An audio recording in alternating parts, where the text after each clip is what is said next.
Teenage Mutant Ninja Turtles Unmatched Adventure Set with the extra toppings and different upgrade components. I went all in on this. The only thing I didn't get are the sleeves, but I get my own sleeves for it. This is just a components overview. My kids and I could not wait to just open it and play it, so that's what we did first. You see we have the neoprene mat here. It is a little thinner than I thought, which is actually kind of nice because just for weight sake, but it's really, really nice. We'll put that aside, and we have this here, which is the Shredder and Krang additional cards. Now they didn't fit in here, so I don't have them in here, but I've assembled everything obviously, and they came with dials. The sad thing is, Shredder's sidekick doesn't have a dial. He has Bebop and Rocksteady, but there's no dial. Thankfully for me though, I use some wooden dials for everybody that I use, except villains from the Unmatched Adventure set. But here are the cards. So we have 2 decks. We got Krang and his Doomsday Machine. And because I got the upgraded components, he's going to actually have the cardboard ones will be able to be with him. The sad thing is there won't be another die. But maybe I can get another die sometime. Or maybe they'll sell one or something like that in the future. That'd be really cool. Because I don't want to have to take the die from Unmatched Adventures because I want to keep them separate from this deck. I want to keep them in my boost cubes. Here's the Shredder. Worst card back ever in the entirety of Unmatched. The art just wasn't cool, but this art's cool. I believe this art's done by Oliver Barrett, which did things like Battle of Legends Volume 1. Maybe it isn't Oliver Barrett. I don't know. I can't remember. It looks like it to me. Shredder. Yeah, I'm going to say it was. Because this is also Oliver Barrett, the cover art here. So that's Shredder and Krang. So the extra toppings is going to have all these characters in it. Let's see what they look like. You can see right away that there's some leftover pizza. I can't imagine they didn't get a family size. There's only 6 pieces there. That's like personal pizza for me. All right, so we have the minis. We're going to start obviously with the leader in blue. I think the color on this is just a tad bit different. Not much though. It's kind of like shinier. But there you have Leonardo doing like a whoosh whoosh. I don't even know what else to call it. And then Donatello, he's doing, he's using his little, I forget what they call it. I read the comics and he uses that same thing. Anyways, pushing him off the ground, propelling him up. Mikey's pretty cool. I like that one. I'm not sure which ones I'll use. I think this is the Raph I'll use though. I think I've come to that conclusion. He's just so cool.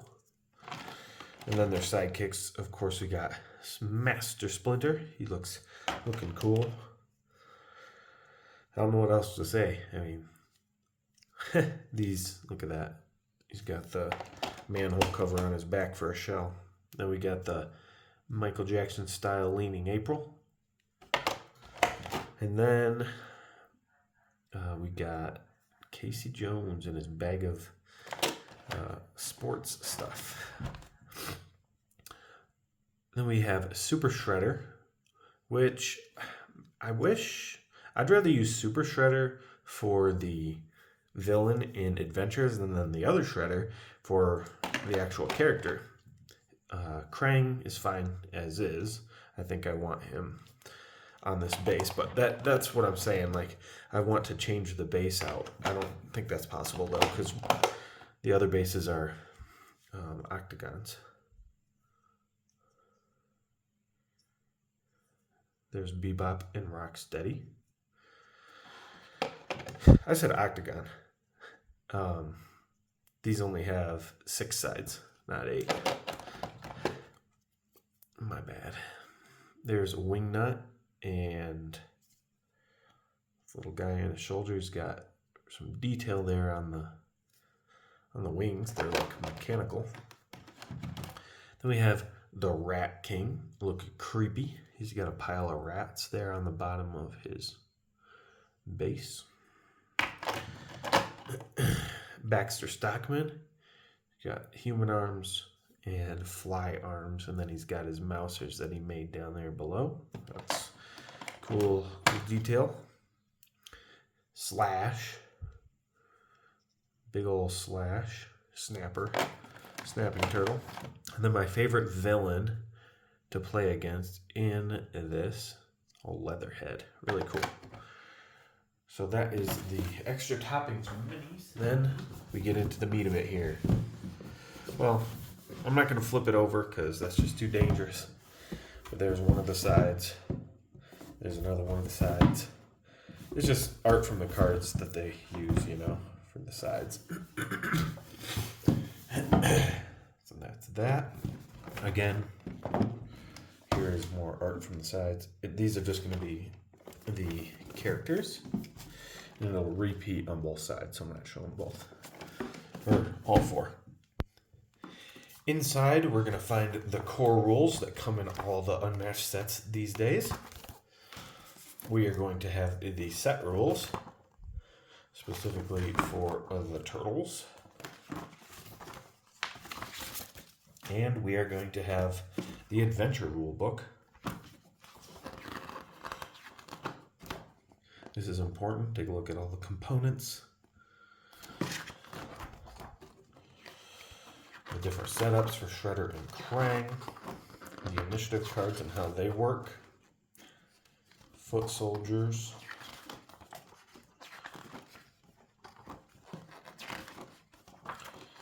Some special rules for Krang. Henchmen.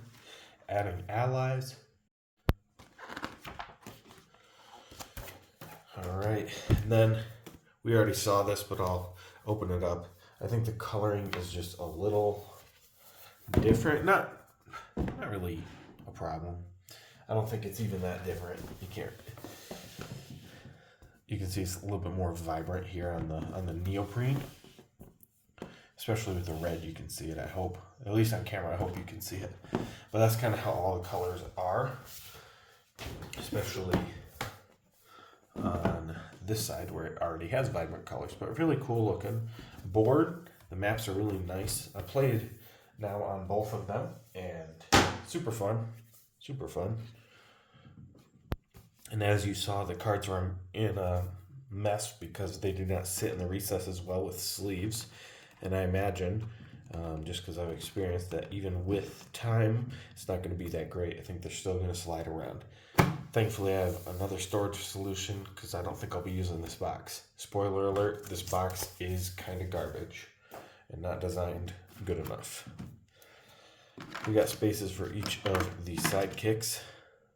So here's Metalhead and Splinter.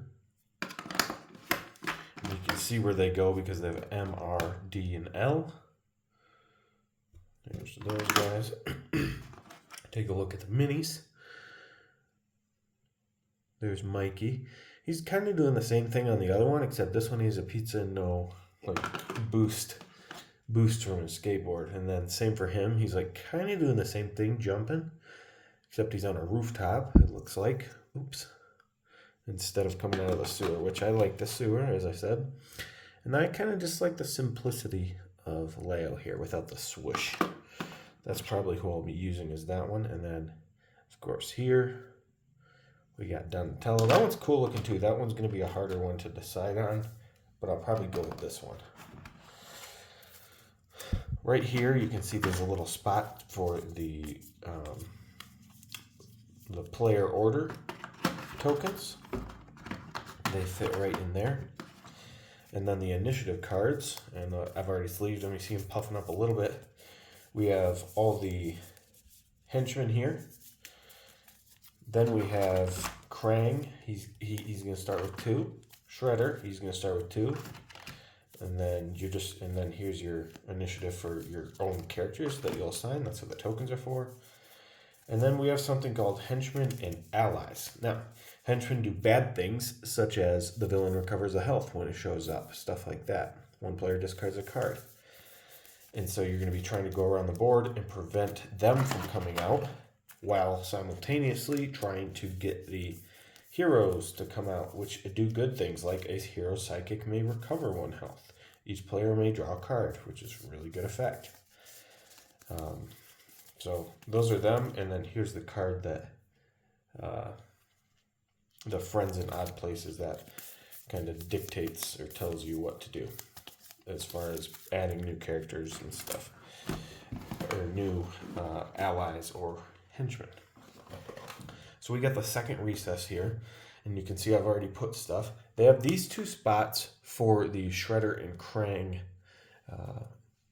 fighter decks, but I did not do that. Let's take a look here at Shredder. He does not fit in his recess either. Mine came upside down, and thankfully mine came without any blemishes. I know some people were missing arms or a shoulder pad. Mine, the only thing is that claw could be bent out a little bit, but no complaints there. And again, like I said, I would love to switch the base from this hexagon to the other one. And then we got Krang here, and you have his little guy that can be maneuvered around in there, or his head is little chewed up gumball head. There, that was easy. I just turned it a little bit with a little pen. You got this little marker here. It's going to be for right here on the initiative track on both sides as you go up. When it gets to there, you go back and so on. Here's the die that I was talking about. It's really chunky, nice dice. 1 to 5 and then an X. And then we have, let's see here. Let's get right into these. These are the dials. So those are pretty cool. Those are the dials for Shredder and Krang in the villain mode, because we already saw the ones for the other one. These are the tokens for the different parts of New York, and then as they fall, the different boroughs will fall. You'll have these to put out on the other side. If you remember, there's a spot to put them over here. I can't see it, whatever. Anyway, that's what those are for.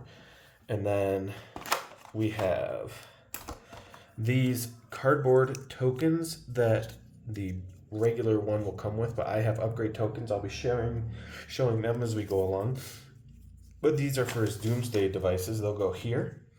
But I'm just going to keep these cardboard ones with the rest, with my fighter Krang. And then I'm going to keep these plastic ones with this set. So here's a little comparison.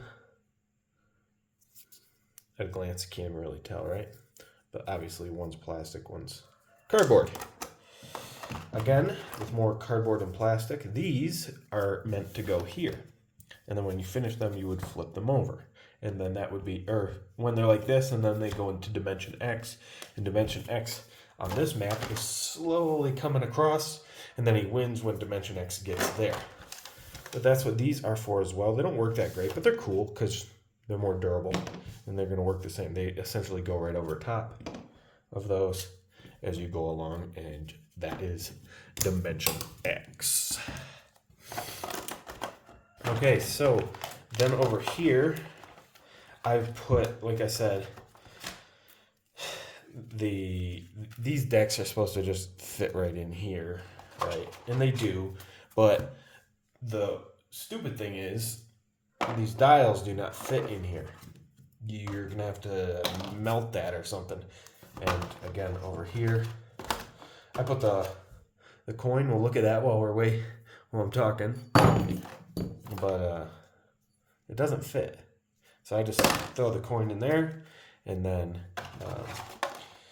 I'll put the extra pieces in here. I don't plan on keeping, maybe I'll keep some stuff in here, I'm not sure, but I'll probably do my storage solution. It's kind of up in the air right now. Then these are the cardboard tokens for the Mousers and the Rats, you'll see that the Mouser here, the effect is on the back. Discard top card of your deck. And then here, for the Rats, says -2 sidekicks and heroes. So those are the regular tokens, not upgraded. Over here, I have the upgraded tokens. So here's a Mouser. If you flip it, it doesn't have the words, so that's fine by me. I can remember that just fine, what their effect is. And if I can't, then that's on me. All right, let's start at the bottom. He's got his Technodrome cards that he'll be using throughout the game. They have different effects that correspond with the dice result. So, for example, let's pick an easy one to read here. So you can take a look here. Deal 2 damage to each hero in Dimension X, and then deal 4 damage to each hero in Dimension X if it's a 4 through 5. Then, might as well take a look at their personal decks here. Starting with Krang. Of course, he has his Deception that shuffles it back in, and then just a few other cards here. Really cool art on this guy. But yeah, that is Krang. And this is Shredder.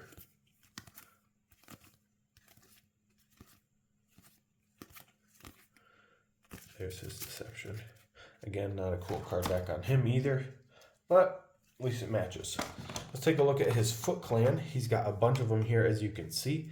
I believe there's 20, man, I don't want to get this wrong, 24? I guess I could look at the rule book and what it says. It says 24. Yep. Okay.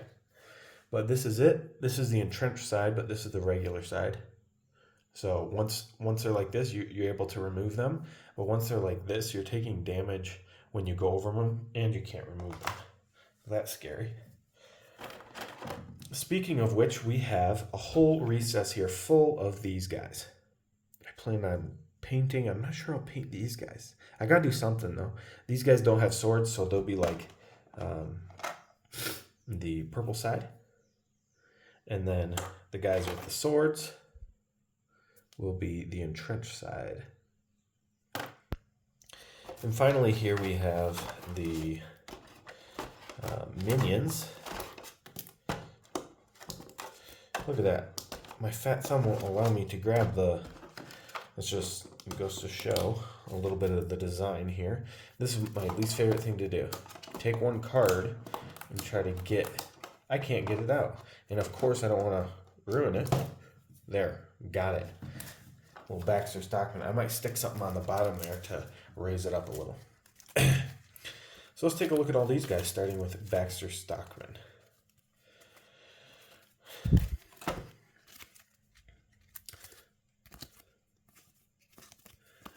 All these characters are super fun to play as, or against rather, and as.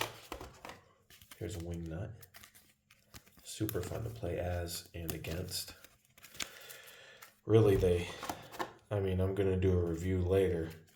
Other than the insert and a couple minor gripes, they really knocked it out of the park with this set.